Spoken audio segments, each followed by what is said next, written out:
Oke, selamat pagi Bang. Boleh kenal dulu siapa namanya Bang? Oke, nama saya Padli. Oke, kita izin tanya ya Bang ya. Siap. Oke, ini Abang jual apa? Saya menjual sostel, sosis telur. Oke, harga barangnya per piece mungkin?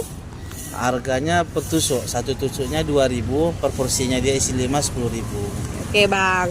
Terus kalau misalkan pendapatan per minggu atau per harinya itu boleh tahu Bang? Kalau untuk pendapatannya tak menentu, tapi kalau per harinya biasanya lebih kurang dari 500.000. Oke, mantap ya Bang ya. Terus kalau kita boleh tanya kira-kira perubahan harga apakah itu mempengaruhi jumlah pembeli Bang? Sangat mempengaruhi.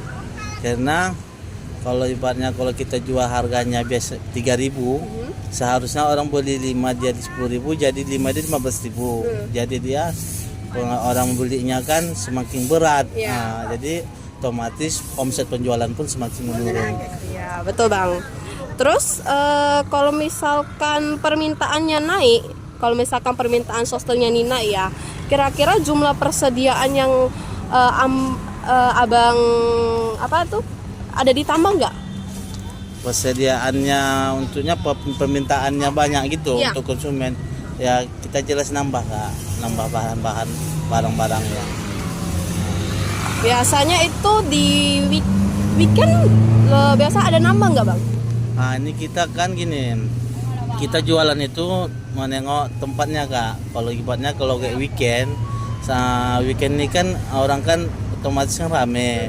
Otomatis kita lebihkan stok dia Kak. Biasanya yang 300 tusuk sekarang kita buat dia mencapai 1.500 tusuk. Oke Bang. Mempengaruhi naiknya harga barang. Ya banyak. Contohnya kayak saya kan menggunakan bahan bakunya kan dari sayuran wortel. Apabila ibaratnya cuaca tidak bagus macam di Brastagi, otomatis wortelnya naik gitu. Macam kayak telur kan saya gunakan telur, bahan bakunya telur kan. Apabila produksi kandangnya menurun, otomatis harga telurnya naik. Jadi abang pernah rugi nggak pas beli wortel atau enggak telur gitu yang basi gitu mungkin? Ya namanya kalau usaha ini yang pasti rugi itu ya pasti ada. Cuma lagi kadang rusaknya problemnya itu kadang ibaratnya kondisi telur ayamnya susah dapat ya kan. Sementara kita mau butuhkan bahan banyak gitu kan. Ya kita pakailah telur tadi itu, ternyata telurnya kadang ada juga yang sebagian yang busuk. Setelah kerugian. Kira-kira berapa biasanya? Kalau dihitung jadi harga? Kalau dihargakan dia kan kita kan setiap pembuat adonan kita kan lebih kurangnya kita modalnya gunakan sekali adonan buat adonan kita kadang 300.000 kan. Kadang-kadang kalau kerugiannya itu sampai 150.000 separuh, tapi tidak selalu. Oke Bang. Apakah ada apakah ada pesaing di sekitar? Ya nama jualan nih ya pesaing itu otomatis di mana aja ada, tergantung kita menyikapinya bagaimana di lapangan. Apakah kebijakan pemerintah mempengaruhi?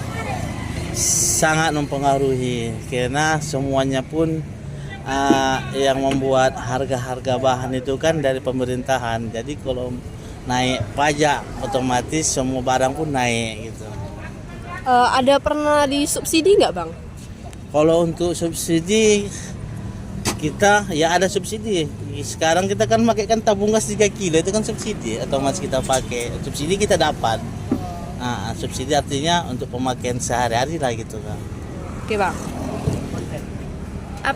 Penentuan stok agar dapat sesuai dengan permintaan pasar. Untuk penentuan stok sama permintaan pasar gini Kak, inti dia modalnya. Penentuan stoknya kalau kita Free Day itu kan otomatis orangnya lebih banyak, lebih rame. Yang pastinya yang biasanya 300 tusuk kita buat jadinya 1.000 tusuk. Karena perhitungan kita kan orangnya bertambah. Nah itu dia. Berapa banyak pembeli kira-kira dalam sehari?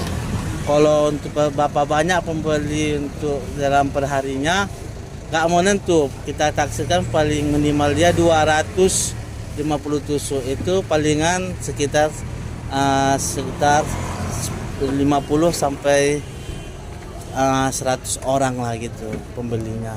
Oke bang, makasih bang, itu aja pertanyaan kita. Thank you ya bang. Makasih ya. Ya makasih bang. Bye bye bang.